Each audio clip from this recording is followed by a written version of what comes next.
Bom, pessoal, agora nós vamos aí para o sétimo vídeo, né? Vamos falar um pouco sobre as provas de título. Muita gente tem dúvida aqui, mas aqui é o seguinte, meu povo, vamos lá. Haverá prova de títulos de caráter exclusivamente classificatório para os cargos nível superior. Então aqui, de uma forma objetiva, a regra é que a prova de títulos ela apenas classifica. O que significa? Significa que quem não tiver títulos, né, tipo, vamos supor que você não tem aí uma especialização, um mestrado e tal, não é porque você não tem que você vai ser eliminado do concurso. Então, ou seja, ele não tem caráter eliminatório. Mas se você tiver, você vai subir, né? Você vai ser classificado. Então, ele tem caráter classificatório por isso, ok? Muito bem, pessoal. E as documentações você tem que enviar via upload, mas a principal informação que eu queria passar era essa. Isso aqui, depois que vocês, se Deus quiser, forem aprovados aí na prova objetiva, né? Aí averiguamos aí o restante, né? Aí aqui tem um sistema de pontuação, ó. Uma especialização vale 1 ponto, o valor máximo, ó, 2. Então você tem que ter no máximo 2 pontos. Então veja que 2 pontos representa, né, em relação aí, se você pegar, por exemplo, se você pegar a prova de título, a prova da redação e somar com a prova objetiva, né, que vai dar 200 pontos, veja que 2 pontos representa apenas 1% do total de pontos. Então, para algumas bancas, a prova de título ela não tem tanto peso assim, certo? Mas, tipo essa daqui, ela não tem muito peso, né? Mas é importante 2 pontos? É, porque aí 1 ponto, sim, porque pode definir você ficar aprovado ou não, ok? Enfim. Aí nós temos agora aqui, ó, aplicação das provas. Pessoal, aqui, isso aqui é crucial. Eu já vi muita gente chegar atrasado, perdeu a prova, porque não se programou, né? Então, se você, por exemplo, mora em outro município, se programe direitinho para não perder. Frete um carro aí, antecipe, né, até a data da prova, certo? É que você pague um pouquinho mais caro, mas é melhor porque você vai chegar no tempo ideal, né? Não vai chegar atrasado e não vai perder a prova. Então, por exemplo, os locais de aplicação das provas, após o fechamento dos portões e horário a ser divulgado pelo Instituto Consulpan, não será permitido o ingresso de candidato em hipótese alguma, sendo eliminado o candidato que se apresentar após este momento. Então, chegou depois do horário, já era, né? Infelizmente. Faltando 20 minutos do horário previsto, né, os portões serão fechados. E não será permitida a entrada de nenhum candidato. Então aqui vamos chegar logo aqui cedo, né? Será obrigatória a apresentação de documento de identidade. Isso aqui são os documentos padrão de identificação, né? Bom, aí aqui tem algo que eu queria falar para vocês. Tá aqui, ó. Isso aqui é importantíssimo. Ó. O candidato deverá comparecer ao local designado para a realização das provas 60 minutos de antecedência, munido de documento de identificação com foto, né, no ato da inscrição, e o cartão de identificação. Beleza? Muito bem, então aqui, meus amigos, ó, não se esqueça disso aqui, ó, 60 minutos de antecedência, ou seja, 1 hora antes, né? Ok.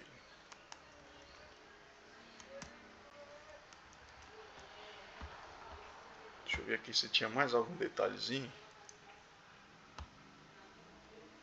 Aqui, a gente já sabe que as provas são 4 horas. Aqui foi sobre a prova de título. Aqui também tem uma outra informação importante, e que é o seguinte, ó. Uma vez no prédio onde fará a prova, o candidato não poderá manusear nenhum equipamento. Isso aqui é na hora da prova, né? Nós vamos chegar lá ainda, espera aí. Então até aí tudo bem. Então isso aqui é algo muito importante você saber. A antecedência, né? Bom, e aqui fala sobre o cadastro de reserva. Então veja que a aprovação será feita em ordem decrescente do número de pontos obtidos pelos candidatos. A prova objetiva será considerada aprovado o candidato que obtiver no mínimo. Então, se você, é como eu disse antes, ó, 10 questões, 50% do total de pontos, né, que é dos conhecimentos básicos, Os conhecimentos básicos englobam o quê? 10 questões de português, com mais 10 questões que envolvem 5 disciplinas.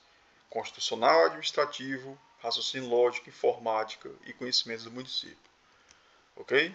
Tudo isso aí totaliza, você tem que gastar pelo menos 10 pontos. Independentemente de você zerar o português ou zerar as outras 10 questões dos conhecimentos que engloba ali a parte geral. E no específico, você tem que acertar das 20, você tem que acertar pelo menos metade, né, que 50%. Ou seja, 10. Ok, meu povo? Então até aí, beleza, né? Aí aqui ele fala uma diferença entre o candidato classificado e classificável. É importante, ó. Cada candidato cujo nome constar tal resultado terá menção classificado dentro das vagas ou classificável. Ou seja, o classificado dentro das vagas é o realmente que está aprovado. Classificável significa que você atingiu esses critérios objetivos, né, dos 50%, porém você não está dentro das vagas. Então você é um candidato classificável. Ok, meu povo? Então vamos adiante aqui. Aí aqui fala sobre os recursos, mas eu nem recomendo que você se preocupe com isso agora. Mais à frente, após a prova, ok? Mas tem, né, esses recursos. E aqui ele fala sobre a publicação, né? Aquela parte da publicidade, né? Aí aqui é importante que você conheça da homologação do concurso. A homologação do concurso ela é feita pelo decreto da Prefeitura Municipal, ou seja, o prefeito ele expede um documento reconhecendo a validade do concurso público. Tá joia? Muito bem. Bom, meus amigos, então é isso. Então aqui nós fechamos, né? Ó, a admissão, o provimento do cargo, né? Convocação, admissão, exercício. Aí aqui tem que obedecer a ordem de classificação, ok? A convocação também será publicada nos endereços eletrônicos da Consulpan. Bom, então essa parte aqui é mais a parte final, né? Depois dos finalmente, das provas, ok? Aqui, meus pessoal, é o seguinte, olha só uma coisa interessante aqui, que muita gente deixa passar. A homologação você já sabe, né? Que é a própria prefeitura que faz, ela é o ato final. Aqui também fala sobre o final de fila, que eu não tinha falado aqui, certo? O que é o final de fila? É, digamos que você ainda não colou grau, mas você está quase colando. E aí você vê que você foi chamado e você não pode assumir. Para não perder, o que você faz? Você faz o que é chamada de reclassificação. Ou seja, você pede o final de fila. Todo concurso tem isso? Não, nem todos. Porque quem manda é a regra do jogo, é o edital, certo? Esse edital aqui ele fala, ó, final de fila. Por ocasião da convocação, o candidato, dentro do prazo inicial para atendimento da convocação, poderá realizar, né, um único pedido de reposicionamento final da lista de classificados. Ok, meus amigos? E detalhe, quando ele fala em classificados, significa que você não vai lá para o final da fila, não, assim, dos classificáveis, é dos classificados, os que estão aprovados dentro das vagas. Vamos supor que você vai fazer um concurso aí que são 10 vagas, e aí tem 10, mais 10 de cadastro de reserva que dá 20. Aí você é o primeiro, digamos. E aí você vai ficar abaixo do 10º ou abaixo do 20º? Você vai ficar abaixo do 10º, que é os classificados. Ok, pessoal? Então por aqui nós encerramos, né, as exposições finais. Outro ponto aqui também, pessoal, ó, o item 2, 20.2, que até a data da homologação, né, que é o ato final do concurso, você pode entrar em contato com eles, ó, eles têm até o número do WhatsApp, ó, para você se informar sobre o concurso público. Então é importante isso aqui, tudo bem? Bom, então fechou. Isso aqui são 27 páginas.